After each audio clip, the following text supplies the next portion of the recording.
People of Bhopal, capital town of the Indian state Madhya Pradesh, were sleeping through a cold intervening night on 2nd and 3rd December 1984. Nothing was out of the ordinary, and the night seemed like any other silent shivering winter night. But that was only superficial.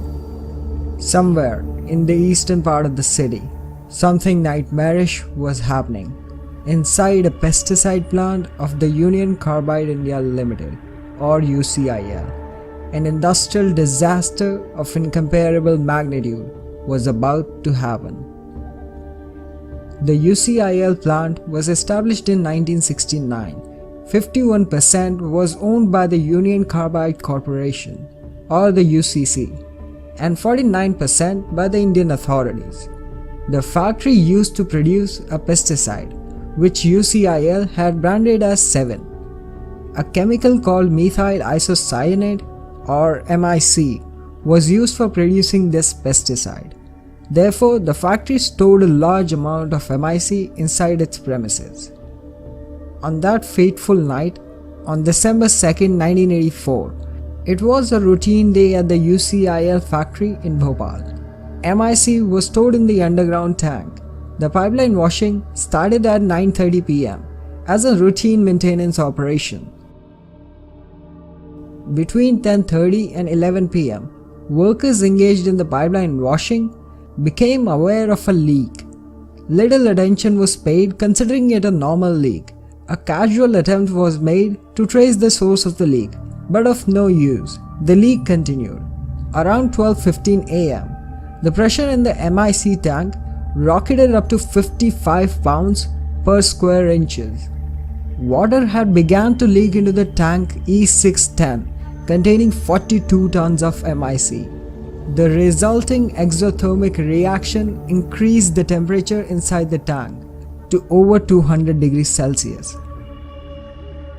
An operator saw the concrete above the tank was cracking. About 12:30 a.m., the relief valve of the tank gave away, and large quantities of MIC gas leaked into the atmosphere. The workers at the factory realized the risk of a massive disaster. They tried activating the safety systems available at the factory. There were 3 safety systems. First was the vent gas scrubber, which was considered the main line of defense. It was found that it wasn't in operational condition. Then the workers tried turning on the flare tower to burn off the toxic gas. This system was not in a working condition, as the piece of pipeline leading to the tower had been removed for maintenance. The workers then tried transferring the MIC from the tank into a nearby spare tank. The gauge of the spare tank indicated that the tank already contained something. This gauge indicator was found defective later on. After failure in all 3 safety systems, the workers attempted to douse the leaking gas with a water spray.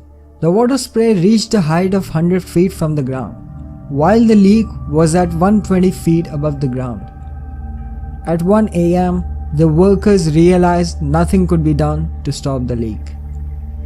Thousands of people living around the plant were awakened by suffocating, burning effects of the gas. As on the 3 sides, the UCIL plant was surrounded by slums and other poor settlements. The people living in these colonies were the worst sufferers. There was no warning or guidance to the general public around this time. There were 2 types of alarms in the factory. One mild siren for the workers and one loud public siren. The public siren was started only at about 2:30 a.m.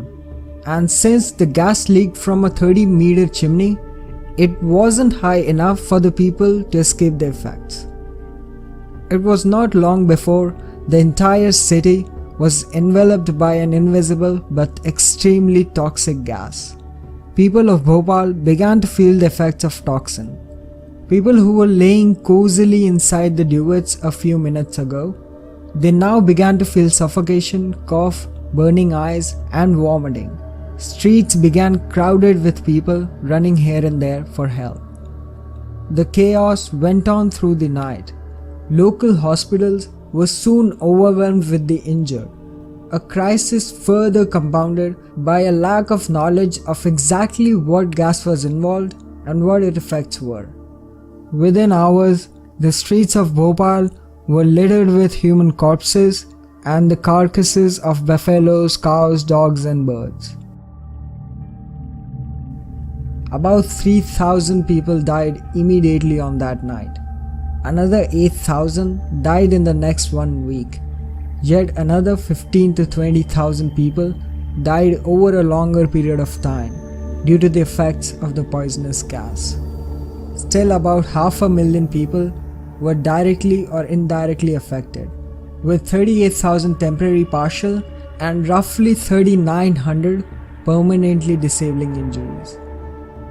Investigations into the tragedy show that there were many shortcomings at all levels.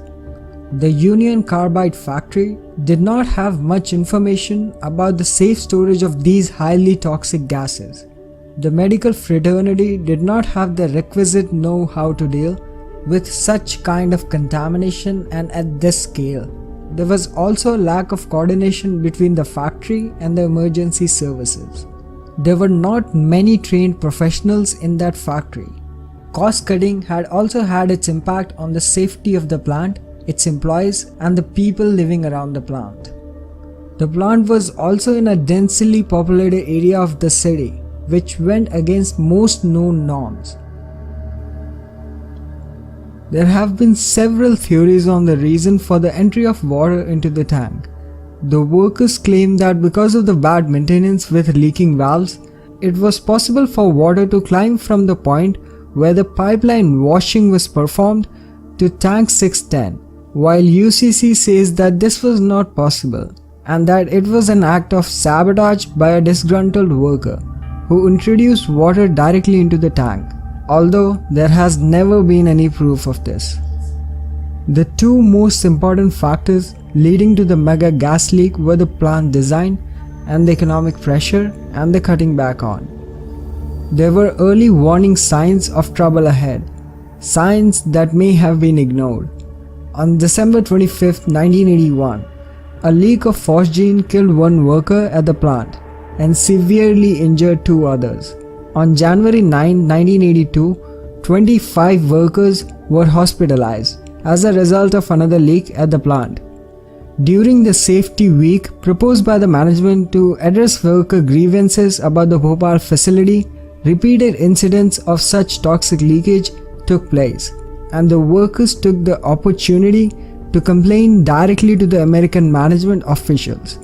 In the wake of these incidents, workers at the plant demanded hazardous duty pay scales, commensurate with the fact that they were required to handle hazardous substances. These requests were denied. As a result, it led to the worst industrial disaster of all time. On December 7, 1984, Warren Anderson, the CEO of Union Carbide, was arrested in Bhopal, but later released on bail. In December 1987, the Central Bureau of Investigation filed a charge sheet against Anderson and other accused. In 2003, the Ministry of External Affairs sent a request to United States for Anderson's extradition. However, this and further requests were turned down. In June 2010, 7 ex-employees, including the former UCIL chairman, were convicted in Bhopal of causing death by negligence and sentenced to 2 years imprisonment. An 8th former employee was also convicted, but died before the judgment was passed. A compensation of nearly $470 million was paid by the Union Carbide to the Government of India, but legal delays, including identifying the victims, slowed the payout rate to a crawl. The only memorial ever built in Bhopal was privately funded, designed by the daughter of Holocaust victims. In bold letters, the inscription reads, "No Hiroshima, no Bhopal. We want to live."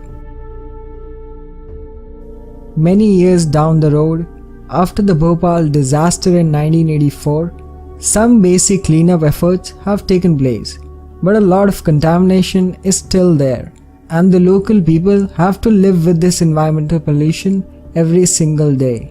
More than 100,000 people are still suffering from the debilitating effects of the gas, which includes respiratory problems, cancer, congenital birth defects, blindness, and many other diseases.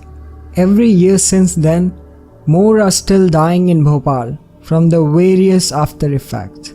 It has resulted in many children being born with genetic defects and mutations and mental retardation. It has also had a long-term impact on the reproductive cycle of the affected woman and the quality of their breast milk. Besides the effects on people, according to the environmentalists, the impact it has had on the environment of that area is also far-reaching. There are still 100 tons of toxic waste alone, which could lead to continuous poisoning of the soil as well as the groundwater. Some areas in and around the factory are still so polluted that someone entering that area is likely to lose consciousness in less than 10 minutes. While the Bhopal disaster has certainly received a lot of international attention, not much progress has been achieved to improve people's lives in this area. The tragedy is a burning example of one of the deadliest disasters caused by human negligence in maintenance. I never really knew the full extent of the disaster until I did a heavy research on it, and I've realized how devastating it must have been for the people involved. I hope I have shed some light on the event and the aftermath of the disaster. I hope you enjoyed this video. Thank you for watching, and I'll see you guys next time.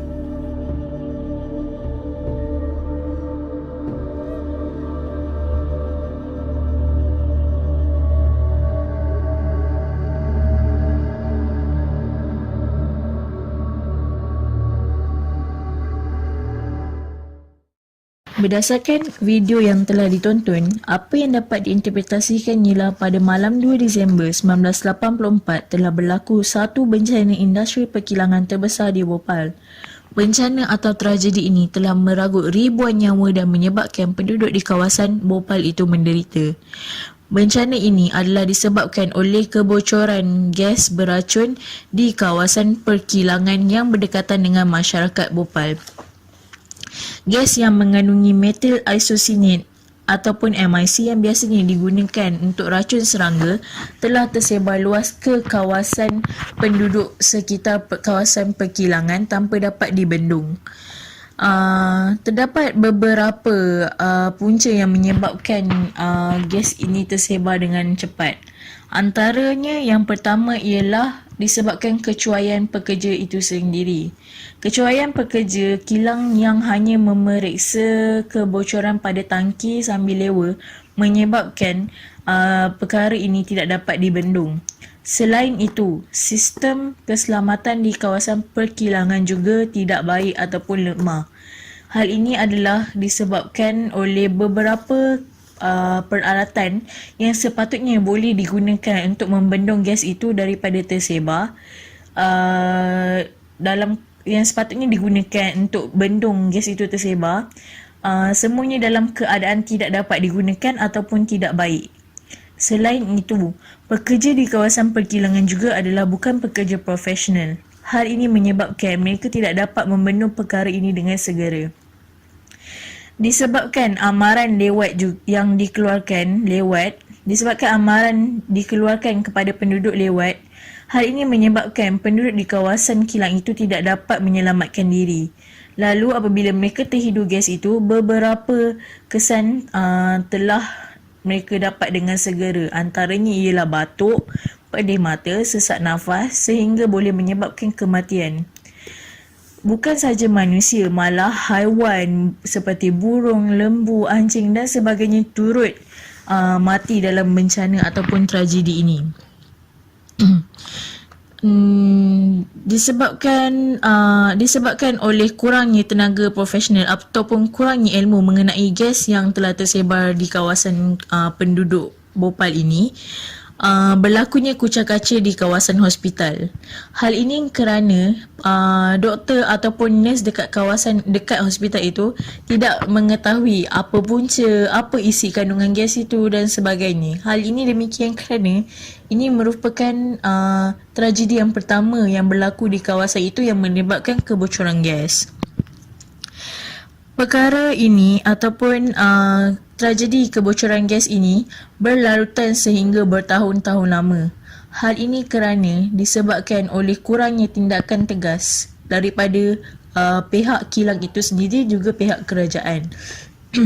Walaupun beberapa pekerja telah membuat bantahan, namun masih saja pihak perkilangan itu berdiam diri.